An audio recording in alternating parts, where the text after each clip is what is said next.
Hi, fourth graders. Miss Simfer here. I'm going to be reading you chapter 4, My Brother the Bird, today. Before I read, I want you to think about why do you think it's called My Brother the Bird. If we know anything about Fudge, his brother, from last chapter, he was acting like a dog, so maybe he's going to be acting like a bird in this chapter. We live near Central Park. On nice days, I like to play there after school. I'm allowed to walk over by myself as long as I'm going to be with friends.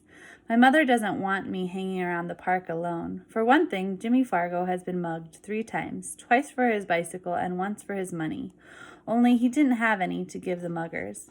I've never been mugged, but sooner or later I probably will be. My father's told me what to do. Give the muggers whatever they want and try not to get hit on the head. Sometimes after you're mugged, you get to go to the police headquarters. You look at a bunch of pictures of crooks to see if you can recognize the guys that mugged you. I think it would be neat to look at all those pictures. It's not that I want to get mugged, because that could really be scary. It's just that Jimmy Fargo's always talking about his visit to police headquarters. My father got mugged once in a subway by 2 girls and a guy. They took his wallet and his briefcase. He still travels around by subway, but my mother doesn't. She sticks to buses and taxis. We live on the west side of the park. If I want to get to the zoo and the pony carts, I have to walk all the way to the east side. Sometimes my mother walks across the park with Fudge. He likes the animals a lot, especially the monkeys. He also likes the helium-filled balloons. But as soon as my mother buys him one, he lets it go. I think he likes to see it float up in the sky. My mother says that's a waste of money, and she's not going to buy him any more balloons until he promises not to let go. On Sundays, the park is closed to traffic, and you can ride your bicycle all over without worrying about being run down by some crazy driver. Even Fudge can ride. He has a little blue Toddle bike, a present from my father's client, and when he's riding, he makes motorcycle noises. Vroom, vroom, vroom, he yells. In the fall, the leaves turn darker and drop off the trees. Sometimes there are big leaf piles on the ground. It's fun to jump around them. I never saw bright red, yellow, and orange leaves until the day my father took us for a drive in the country. The reason the leaves don't turn bright colors in New York is the air pollution, and that's too bad because yellow and orange and red leaves really look neat. One nice sunny afternoon, I called for Jimmy Fargo and we went to the park. Jimmy is the only kid on the block who's in my class at school, unless you count Sheila, and I don't. She lives in my building on the 10th floor. Henry, the elevator operator, is always making jokes about me and Sheila. He thinks we like each other. The truth is, I can't stand her. She's a real know-it-all, but I've discovered that most girls are. The worst thing about Sheila is the way she's always trying to touch me. And when she does, she yells, "Peter's got cooties, Peter's got cooties." I don't believe in cooties anymore. When I was in 2nd grade, I used to examine myself to see if I had them. But I never found any. By 4th grade, most kids gave up on cooties, but not Sheila. She's still going strong, so I have to keep a safe distance from her. My mother thinks Sheila is the greatest. She's so smart, my mother says, and someday she's going to be a real beauty. Now that's the funniest, because Sheila looks a lot like the monkeys that Fudge is so crazy about. So maybe she'll look beautiful to some ape, but never to me. Me and Jimmy have this special group of rocks where we like to play when we are in the park. We play secret agent up there. Jimmy can imitate all kinds of foreign accents, probably because his father is a part-time actor. When he's not acting, he teaches a class at City College. Today, when we got to our rocks, who should be perched upon there but Sheila? She was pretending to read a book, but I think she was just waiting for me and Jimmy to find out what we'd do when we found her on our personal rocks. "Hey, Sheila," I said, "those are our rocks." "Says who?" she asked. "Come on, Sheila," Jimmy said, climbing up. "You know me and Peter hang out here." "Too bad for you," Sheila said. "Oh, Sheila," I shouted, "go and find yourself another rock." "I like this one," she said, as if she owned the park. "So why don't you two go find another rock?" Just then, who should come tearing down the path but Fudge. My mother was right behind him, hollering, "Fudgy, wait for Mommy." But when Fudge gets going, he doesn't wait for anybody. He was after some pigeons. "Birdie, here, Birdie," he called. That brother of mine loves birds, but he can't get it through his head that the birds aren't about to let them catch him. "Hi, Mom," I said. My mother stopped running. Peter, I'm glad to see you. I can't keep up with Fudge. Mrs. Hatcher, Sheila called, scrambling down from our rock. I'll watch Fudge for you. I'll take very good care of him. Can I, Mrs. Hatcher? Oh, please. Sheila jumped up and down and begged some more. Jimmy gave me an elbow in the ribs. He thought that my mother would let Sheila watch Fudge and then we'd be rid of her. We'd be free to play secret agent. But Jimmy didn't know that my mother would never trust Sheila with her dear little boy. Fudge, in the meantime, was screaming, Come on, birdies! Come back, birdies! Come back to Fudgy! Then my mother did a strange thing. She checked her watch and said, You know, I do have to run back to the apartment. I forgot to turn on the oven. Do you really think you could keep an eye on Fudge for just 10 minutes? Of course I can, Mrs. Hatcher, Sheila said. I know all about babysitting from my sister. Sheila's sister, Libby, is in 7th grade. She's about as beautiful as Sheila. The only difference is she's bigger. My mother hesitated. I don't know, she said. I've never left Fudge before. She looked at me. Peter? What? Will you and Jimmy help Sheila watch Fudge while I run home for a minute? Oh, Mom, do we have to? Please, Peter, I'll be right back. I'll feel better if all 3 of you are watching him. What do you say? I asked Jimmy. Sure, he answered. Why not? But I'm in charge of Fudgy, aren't I? Sheila asked my mother. Well, I guess so, my mother said to Sheila.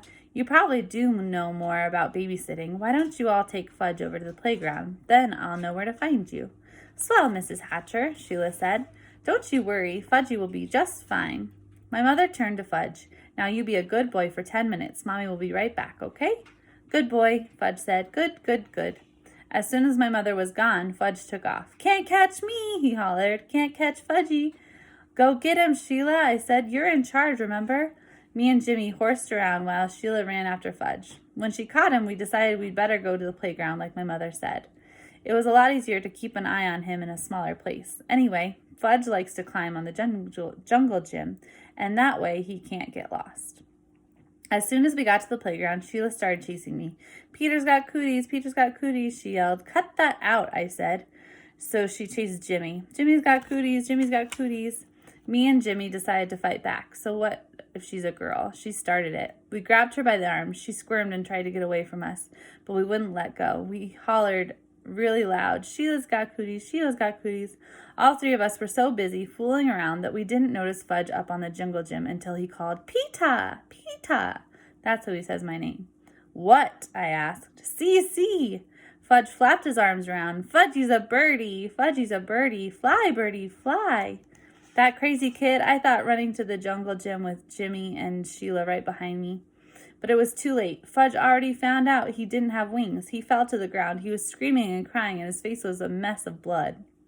I couldn't even tell where the blood was coming from at first. Then Jimmy handed me his handkerchief. I don't know how clean it was, but it was better than nothing. I mopped some blood off Fudgy's face. Sheila cried. It wasn't my fault, honest, it wasn't. Oh, shush, I told her. He's really a mess, Jimmy said, inspecting Fudge, and his teeth are gone, too. What are you talking about? I asked Jimmy. Look in his mouth, Jimmy said. Here's a picture of him jumping off the jungle gym while they're playing over there, not paying attention. Now, while he's screaming, so see, he's got a big space where he used to have his front teeth. Oh no, Sheila screamed. He's right. Fudgy's teeth are gone. Fudge stopped crying for a minute. All gone? He asked. Open your mouth wide, I said. He did, and I looked in. It was true. His 2 top teeth were missing. My mother's going to kill you, Sheila, I said. Was I glad it wasn't me who was left in charge of my brother? Sheila cried louder, but it was an accident. He did it himself. You better find his teeth, I said. Where should I look? Sheila asked. On the ground, silly. Sheila crawled around looking for Fudge's teeth, while I tried to clean him up some more. See, Fudge said, showing me all his wounds. Boo-boo here and here. More boo-boo here. His knees and elbows were all scraped up. I'm going to get your mother, Jimmy hollered, running out of the playground. Good idea, I called. I just can't find them, Sheila said.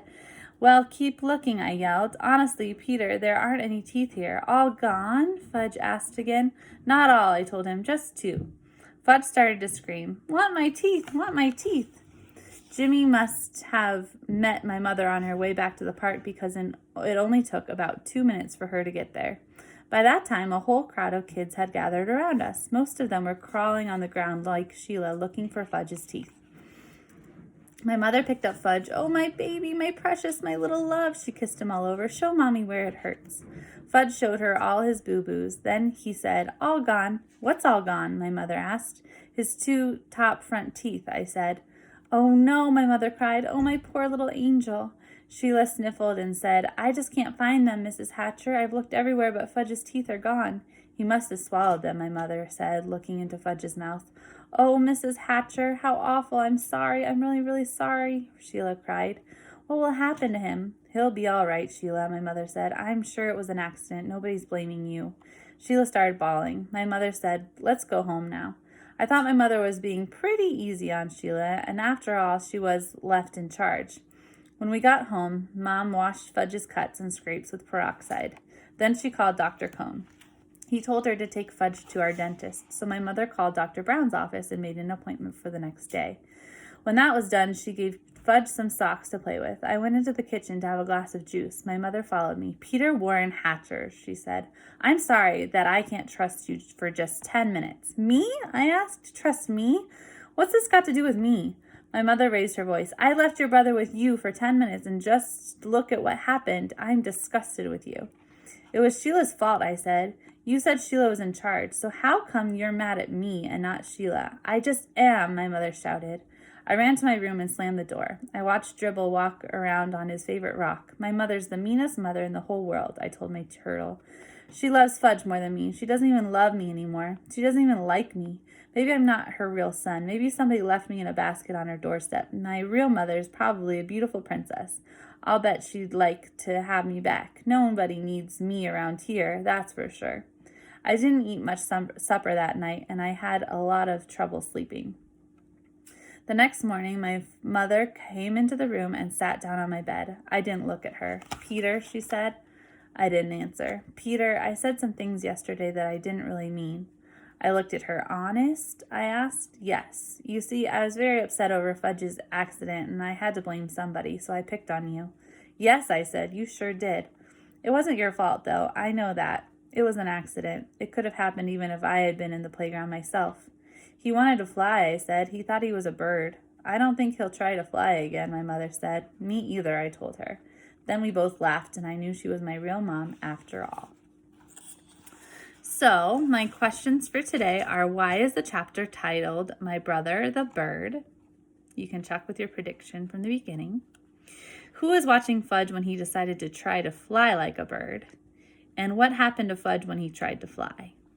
So if you'd like to write me your responses, you can do so at laura.zimfer@d11.org.